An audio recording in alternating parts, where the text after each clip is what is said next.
Bonjour à tous, merci beaucoup de nous avoir invités au pied levé pour cette présentation, c'est vraiment un plaisir d'être là.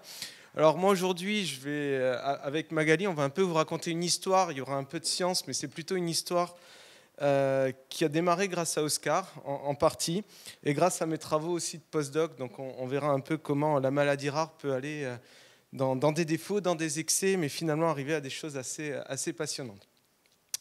Donc moi, ça fait très longtemps que je travaille sur la vitamine D. Donc on en a entendu parler aujourd'hui un tout petit peu. Je vais continuer à préciser un peu ses effets. Donc la vitamine D, c'est une hormone sécostéroïdienne. Après, je vais y arriver. Et c'est une hormone sécostéroïdienne qui est produite après exposition au soleil, dans la peau. Donc les précurseurs, la vitamine D va être formée. Elle va être hydroxylée à la fois dans le foie et dans le rein, pour donner sa forme active, la 1-alpha-dihydroxyvitamine D3 ou 1,25D3, on va continuer à l'appeler comme ça. Donc qu'est-ce qu'elle fait cette vitamine D bioactive? En fait, elle est très importante pour l'homéostasie calcique. Pourquoi? Parce qu'elle va être le régulateur majeur de l'absorption calcique intestinale, également de la réabsorption calcique rénale et dans certains cas, la résorption calcique osseuse. Pourquoi? Pour maintenir à des niveaux physiologiques, dans un range très précis, les niveaux de calcium sérique. Ces niveaux de calcium sont très importants. Et lorsque la vitamine D n'est plus capable vraiment de réguler, il y a d'autres feedbacks, dont l'hormone parathyroïdienne, produite par les glandes parathyroïdes, qui eux vont également censés, de temps en temps, quand le calcium diminue, vont produire cette hormone parathyroïdienne qui elle-même va induire la sécrétion de 1,25D3. Ici, on a entendu parler aujourd'hui d'FGF23, je ne l'ai pas mis ici pour ne pas compliquer le tableau, mais effectivement, il y a aussi FGF23 qui va jouer un rôle. Donc c'est vraiment un réseau qui est très très finement régulé, d'autant plus que la vitamine D elle-même, en fait, elle va réguler son enzyme de dégradation, qui est CYP24A1, pour diminuer justement les taux de vitamine D, donc réguler de manière très fine ce réseau calcique. Donc on voit très bien que cette vitamine D, elle est centrale pour la régulation du calcium. Comment fonctionne cette vitamine D bioactive? Elle fonctionne grâce à son récepteur nucléaire. Donc nous, au laboratoire, on est très intéressés à toute cette famille des récepteurs nucléaires. Donc qu'est-ce que c'est? C'est des protéines qui sont composées principalement d'un domaine de liaison au ligand et d'un domaine de liaison à l'ADN, en présence du ligand, pour le cas du récepteur de la vitamine D avec son partenaire RXR, va se lier à des régions très précises dans les régions régulatrices des gènes cibles, donc impliqués entre autres dans l'homéostasie calcique, et donc vont réguler leur expression. Alors on a entendu parler ce matin du rachitisme, donc Claire nous en a parlé avec des très belles images. Alors là c'est un peu plus schématique, mais il y a deux types de rachitisme. Donc on va voir chez des patients qui ont des mutations donc dans l'enzyme qui va produire la vitamine D, donc CYP27B1, ou alors des mutations au niveau du récepteur qui vont bloquer en fait le ligand, donc la vitamine D ne va plus pouvoir se lier. On va avoir un rachitisme. La deuxième famille qu'on connaît, là, c'est des mutations en fait qui vont induire complètement la perte de l'expression du récepteur. Et donc on aura des rachitismes vitamine D dépendants. Et au laboratoire, pendant mon postdoc, on était intéressé à comprendre un peu quelles étaient les différences, ou est-ce qu'il existait des différences entre ces deux phénotypes, sachant que le dernier, les patients ils sont caractérisés par de l'alopécie, c'est-à-dire qu'ils perdent le poil, et ce mécanisme-là, il avait été mis en évidence, et que c'était lié à la perte en fait, de l'expression, et donc la perte d'interaction avec certains facteurs. Donc pour ça, j'ai caractérisé deux types de souris, donc les souris qui n'expriment pas du tout le récepteur, donc VDR nul, et les souris qui ont une mutation ponctuelle qui empêche la vitamine D de se lier. Et ce qui était très intéressant, ce que j'ai pu montrer, c'est que ça c'était connu, donc les souris nulles avaient l'alopécie alors que les souris qui avaient la mutation ponctuelle ne l'avaient pas. Mais par contre, ce qui était surprenant, c'était de voir que les défauts osseux et l'hypocalcémie en fait étaient beaucoup plus sévères chez les souris qui avaient le récepteur, mais qui exprimaient un récepteur mais avec une mutation ponctuelle, versus un récepteur nul. Ce qui montrait que finalement que l'alopécie, contrairement à ce qu'il avait pu être pensé pendant un certain moment en clinique, n'était pas un signe de sévérité, mais plutôt il fallait faire attention donc, aux patients qui avaient un récepteur avec une mutation ponctuelle, mais qui n'avaient pas d'alopécie. Manière très intéressante, ce qu'on avait montré en utilisant cette souris, on avait montré qu'en utilisant un analogue de la vitamine D, donc c'est une molécule qui est proche du ligand naturel, mais avec quelques modifications structurales, on a pu montrer qu'on était capable de restaurer l'activité de ce récepteur une fois que les souris étaient nées, Et en restaurant donc l'activité de ce récepteur, on a pu normaliser les niveaux de calcium sérique et quelques défauts osseux. Alors nous, on était très contents quand on avait vu ça, parce que donc, à l'époque, on était dans le labo, et on avait même montré le mécanisme d'action, puisqu'on avait montré que le récepteur en fait, qui était exprimé, qui avait cette mutation ponctuelle, il était capable d'aller sur l'ADN, et à ce moment-là, réprimer les gènes cibles. Donc on avait une diminution qui était encore plus importante. Donc d'un point de vue mécanistique, nous, on était très contents. Et on avait aussi, on se disait, tiens, c'est intéressant pour traiter les enfants qui ont du rachitisme. Donc on travaillait avec Pierre Anthony, qui connaissait très bien la filière. Et on a continué, donc on a identifié un autre analogue de la vitamine D, cette fois-ci avec d'autres modifications qu'on a brevetées. Et en collaboration avec Natacha Rochelle, donc une structuraliste à l'Institut, on a identifié les différentes mutations chez l'humain et on a fait des expériences de luciférase et on a montré que cet analogue, qui est un autre analogue, était capable de réactiver l'activité des différents récepteurs mutés dans le domaine de liaison. Et donc tout ça, c'était très intéressant parce qu'on s'est dit, tiens, on a un analogue qui peut être utilisé en clinique pour différents types de mutations. Donc on est revenu chez Pierre Anthony, il a dit ah oui, ça peut être intéressant, donc moi je connais très bien. Donc on a été mis en contact avec Oscar et avec Agnès. Donc on a eu un chouette appel téléphonique où on lui a montré les données, donc on a discuté de science, etc. Elle a dit ok, ça c'est vraiment super, c'est très bien, mais il n'y en a quand même pas beaucoup, c'est ultra rare, vraiment très très rare et heureusement. Et elle est arrivée avec cette idée-là. Est-ce que vous connaissez les patients qui ont des hypersensibilités à la vitamine D ? Alors là, on a dit non, pas trop. Qu'est-ce que c'est ? Donc elle a commencé à nous dresser le tableau clinique. Et qu'est-ce que c'est ? Effectivement, ce sont des patients qui ont certains variants. Donc il y en a très peu, des variants qui ont été identifiés. Donc seulement 3 qui représentent seulement 10% des patients. Et qui sont caractérisés donc, par des niveaux très élevés de vitamine D. Et on va avoir une hypercalcémie. Et cette hypercalcémie, donc elle va affecter bien sûr le développement, un effet sur les os et également des défauts rénaux. Et ben justement, la mutation la plus identifiée, la plus trouvée de nos jours, c'est CYP24A1, donc comme je vous disais, l'enzyme qui dégrade la vitamine D. Donc là, on était parfaitement sur les voies de signalisation de la vitamine D. Donc nous, ça nous intéressait d'autant plus. Et on s'est un peu renseigné. Donc Agnès nous disait le problème, c'est qu'il n'y a pas vraiment de traitement. Les traitements sont aspécifiques, donc des diurétiques, du fluconazole, des biphosphonates pour essayer de contrôler les niveaux de calcium sérique. Mais surtout, la chose qui était le plus importante, c'est qu'aucune de ces thérapies ne ciblait directement le récepteur de la vitamine D. Donc du coup, on s'est dit, la solution quand même pour ce genre de pathologie, c'est de directement essayer de cibler le récepteur de la vitamine D qui relaye directement les activités. Donc on est retourné avec notre collaboration avec Natacha Rochelle à l'Institut, où on a donc une librairie de nombreux analogues de la vitamine D. Et il y avait une molécule que vous voyez ici, qui est le ZK168281, qui avait été décrit dans des systèmes cellulaires comme un antagoniste. Mais pendant très longtemps, les antagonistes du récepteur de la vitamine D, c'était quelque chose qu'on ne pensait pas qu'il pouvait marcher, c'était quelque chose de très décrit dans la littérature et très discuté. Mais il y avait cette molécule qui avait été décrite donc, dans des systèmes cellulaires, et du coup, Natacha elle avait profité pour caractériser donc, les changements structuraux du récepteur en présence de cette molécule, et Daniela Rovito, donc une chercheuse postdoctorante au laboratoire, avait montré que dans des cellules intestinales, donc responsables de l'absorption calcique, cette molécule pouvait être antagoniste. Donc on n'avait pas du tout de données in vivo. Donc elle s'est intéressée, Daniela, à regarder un peu ce qui se passait in vivo avec cette molécule. Donc d'abord, grâce à une collaboration avec Arnaud Molin, on a pu avoir, et là je remercie donc ce patient qui nous a donné accès à une biopsie. Donc on a pu avoir une biopsie d'un patient qui avait des mutations CYP24. On a pris une lignée donc, de fibroblastes normales, les fibroblastes issus du patient. On a traité avec la 1,25. Donc déjà, ce qu'on pouvait voir, c'est que le patient avait les gènes cibles du récepteur de la vitamine D qui étaient plus élevés. Mais surtout, de manière très intéressante, on voyait que le co-traitement avec la molécule ZK bloquait cette induction de gènes. Donc on avait une molécule qui bloquait les activités de la 1,25. Je vous fais une histoire un peu longue, je la raccourcis beaucoup. Donc en fait, après, on est allé chez la souris. Donc là, on a induit l'hypercalcémie induite par la 1,25 chez la souris. Donc c'est des protocoles classiques, plusieurs administrations. Au bout de 3 administrations à 1 microgramme kilo, vous induisez une hypercalcémie.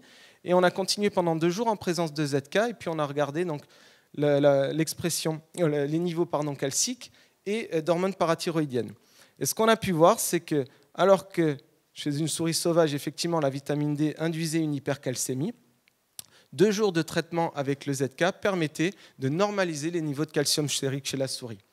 Et ceci était d'autant plus intéressant puisqu'on a vu montrer aussi que ça normalisait les niveaux de PTH, ce qui voulait dire qu'on avait vraiment un effet sur tout le cycle de rétrocontrôle, et ce n'était pas seulement un effet sur le calcium.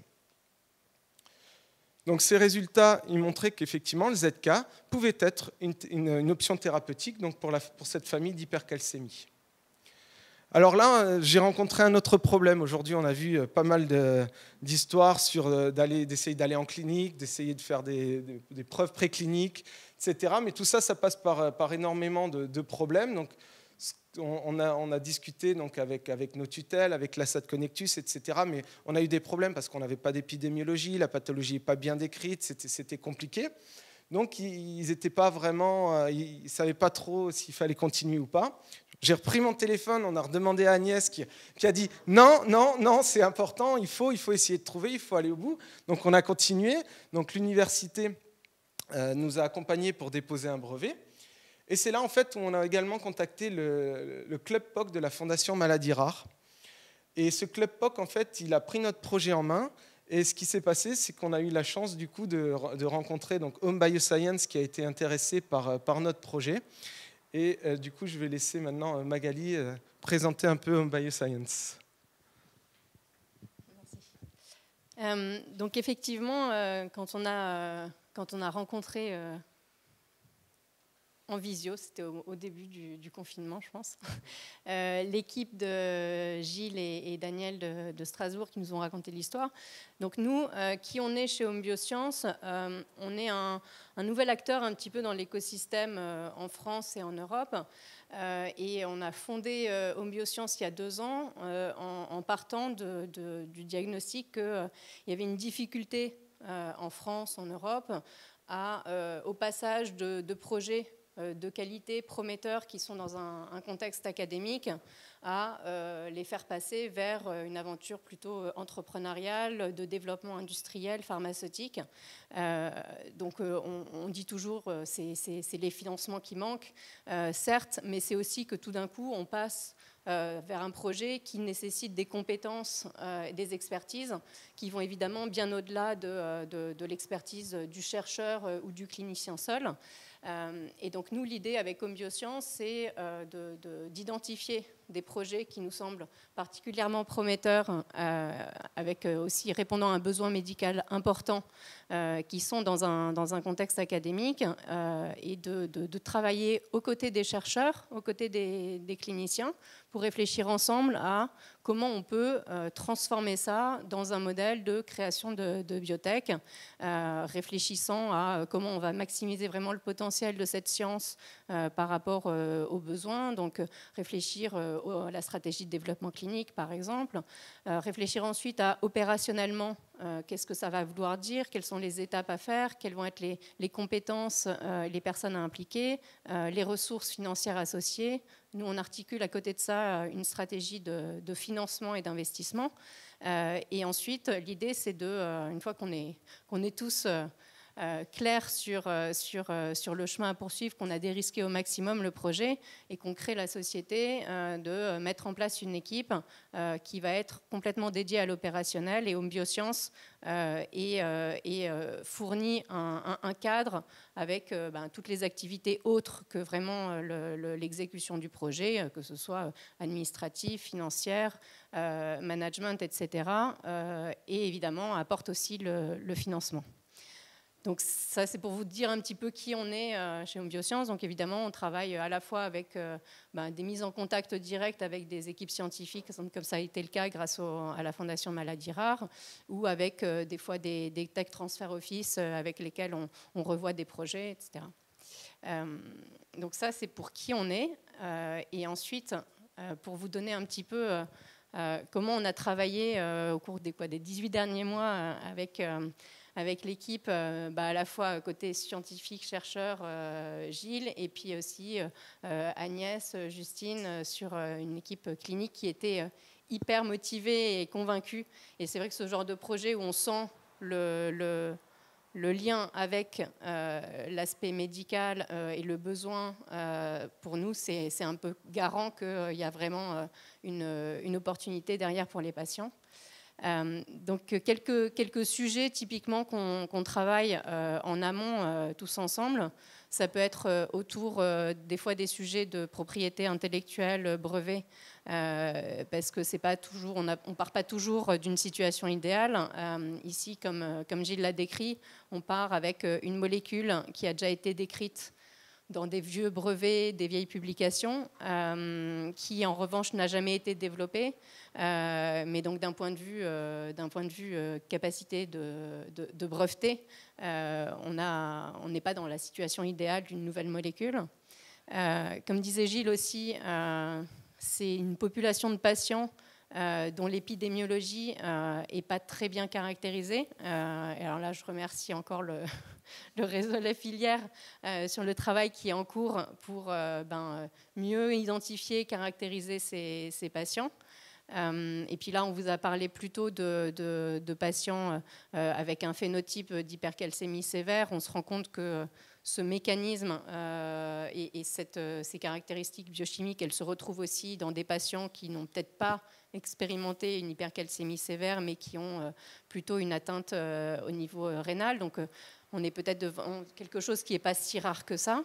On travaille beaucoup, ça c'est le sujet du moment, on travaille beaucoup sur la stratégie de développement clinique et comment on pourrait bien travailler une preuve de concept chez l'homme, sur quel patient, sur quel endpoint clinique, etc. Et puis après, il y a tous les sujets aussi, j'ai envie de dire, classiques de production de la molécule, de définir le package réglementaire sur les études non cliniques, préparation du dossier. Donc ça, on est en train de préparer pour pouvoir ensuite aborder tous ces sujets-là. Donc voilà pour l'histoire. Depuis les données. Et juste un dernier point, la partie recherche et recherche clinique, elle ne s'arrête absolument pas le jour où on prend la décision d'aller vers le développement. Et Gilles va vous donner quelques éléments là-dessus. Évidemment, il y a encore des travaux qui continuent à être faits au laboratoire pour aller continuer à creuser le mécanisme d'action, continuer à aller creuser pas mal de choses sur ces modèles de souris qui peuvent nous aider ensuite, évidemment, à mieux traduire ça chez l'homme. Et il y a évidemment des choses qui sont aussi en cours côté filière pour mieux connaître les patients. En effet, c'est souvent ce qui peut faire peur. Moi, j'ai fait ma thèse dans une biotech et c'est souvent ce qui peut faire peur, c'est l'arrêt des projets de recherche quand les investisseurs ou une biotechno peut prendre. Et c'est vrai que là, on est dans un cas où on peut au contraire continuer à faire de la recherche et c'est encore mieux de continuer à faire de la recherche, de mieux comprendre les mécanismes, de comprendre la pathologie. Et justement, du coup, cette histoire, elle ne se termine pas là pour nous parce que du coup, maintenant, au laboratoire, on a généré la souris qui n'exprime plus donc CYP24A1, la souris nulle. On a pu montrer effectivement, comparé à des publications précédentes où c'était pas clair, que ces souris effectivement elles sont déjà très tôt hypercalcémiques et on voit qu'elles ont une évolution de la pathologie qui peut être un peu différente. Avec l'âge, les souris sauvages sont peut-être un peu plus hypercalcémiques, alors que les souris mutantes non. Donc il y a une évolution ici de la pathologie à bien caractériser. Ce que je ne vous ai pas dit aussi ici dans l'introduction, c'est que de plus en plus de doutes sont aussi sur les patients qui sont hétérozygotes pour les mutations. Est-ce qu'ils ont des problèmes avec le temps ou pas? Donc toute cette caractérisation, elle va être faite grâce au modèle murin. On peut voir ici qu'on a mis maintenant, on commence à avoir des outils intéressants pour le faire, puisqu'on arrive maintenant à marquer les différentes zones du rein, à vraiment caractériser où sont les défauts, si c'est au niveau du tubule proximal, distal, Voilà, donc on arrive vraiment à bien caractériser donc les défauts. On voit également que ce modèle est un très bon modèle, puisqu'ici, vous pouvez voir vraiment des néphrocalcinoses, et ça, c'est déjà à 1 mois.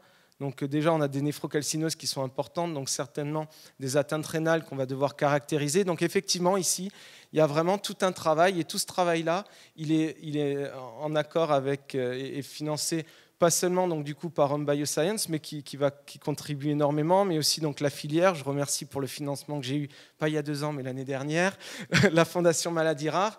Et aussi, c'est possible du coup, de continuer à faire cette recherche translationnelle avec des ANR, puisqu'on avait reçu le soutien d'une ANR jeune chercheur. Donc voilà, donc qu'est-ce qu'il reste à faire? Forcément, bien caractériser les effets thérapeutiques dans d'autres tissus de la molécule, mais éventuellement des effets secondaires, notamment à long terme. Caractériser, finalement, qu'est-ce qui fait que dans la voie de signalisation de la vitamine D, on a ces hypercalcémies, ces néphrocalcinoses, etc., parce que les mécanismes ne sont pas encore très bien caractérisés. Et bien sûr, donc, déterminer le phénotype dans l'évolution chez ces souris-là, mais également dans d'autres modèles murins qui portent les mutations qu'on peut retrouver chez l'homme. Donc, je voudrais bien sûr remercier donc, Daniel Metzger, le responsable du laboratoire, Daniela et Régis qui ont fait la plupart des expériences, donc toutes les personnes à l'IGBMC qui ont contribué, donc notamment toutes les plateformes, nos différents collaborateurs, bien sûr mon Home Bioscience, les experts les cliniques avec qui on discute maintenant très fréquemment, toute la filière Oscar aussi pour le soutien, la Fondation Maladies Rares, la SAD Connectus, les financeurs et vous pour votre attention. Et si vous avez des questions, on sera ravis d'y répondre.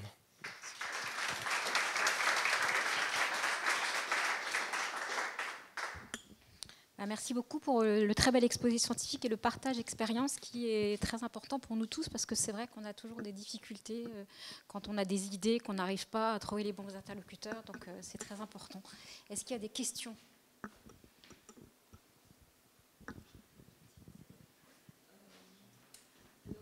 En fait, on est tous convaincus que la preuve de concept avec la souris, c'est quand même ce qu'il y a de mieux. Mais c'est une manière de penser. On sait que maintenant qu'on ne peut pas utiliser les souris de manière aussi large qu'on l'a fait jusqu'à présent. Et donc, quelle est votre attitude sur les changements de preuve de concept actuels? On nous pousse plutôt aux organoïdes et à tout le reste. Je pense que ça dépend... C'est au cas par cas et ça dépend à chaque fois des projets et des modèles qui existent. Alors, c'est dur de répondre de manière très générale, mais même s'il y a, moi je trouve que même s'il y a effectivement des velléités à diminuer au maximum l'utilisation des modèles vivos, quand on se retrouve devant les autorités réglementaires, en termes précliniques, déjà toute la partie tox, là-dessus, on reste encore avec 2 espèces, etc. Donc la grosse cohorte d'animaux, elle est plus sur le package non clinique réglementaire de tox, ADME, etc. Quant à la POC, sur des modèles vraiment de la maladie. Je pense que là, c'est la question de quel est le meilleur modèle par rapport à ce qu'on peut prédire pour le passage chez l'homme. C'est encore ça qui prédomine sur le choix entre aller utiliser des organoïdes, aller utiliser un modèle souris, un modèle chien, un modèle rat, etc. Je pense que ce qui prime, ça reste encore qu'est-ce qui va nous donner la meilleure prédiction de ce qui va se passer chez l'homme. Et ça, c'est très dépendant de chaque pathologie.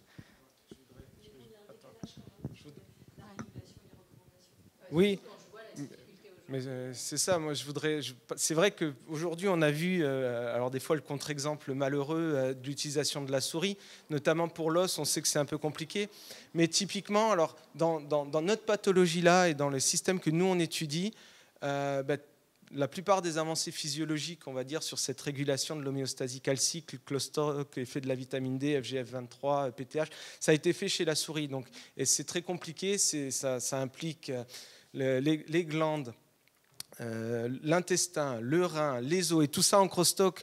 Et du coup, c'est vrai que pour ce genre, on va dire pour ce genre de modèle, c'est quasiment très difficile de faire une preuve de concept dans des systèmes cellulaires parce qu'on va pouvoir voir, alors on l'a montré, hein, dans le papier aussi, on a utilisé des cellules intestinales pour montrer qu'elles absorbaient un peu moins de calcium, mais quelle est la conséquence après qu'il peut y avoir sur le rein ou alors sur l'os, etc. C'est très compliqué. Donc, certes, ce n'est pas le meilleur modèle, mais je pense qu'en physiologie pure et dure, quand on est sur plusieurs tissus, plusieurs hormones, aujourd'hui, c'est encore très difficile de se passer de la souris.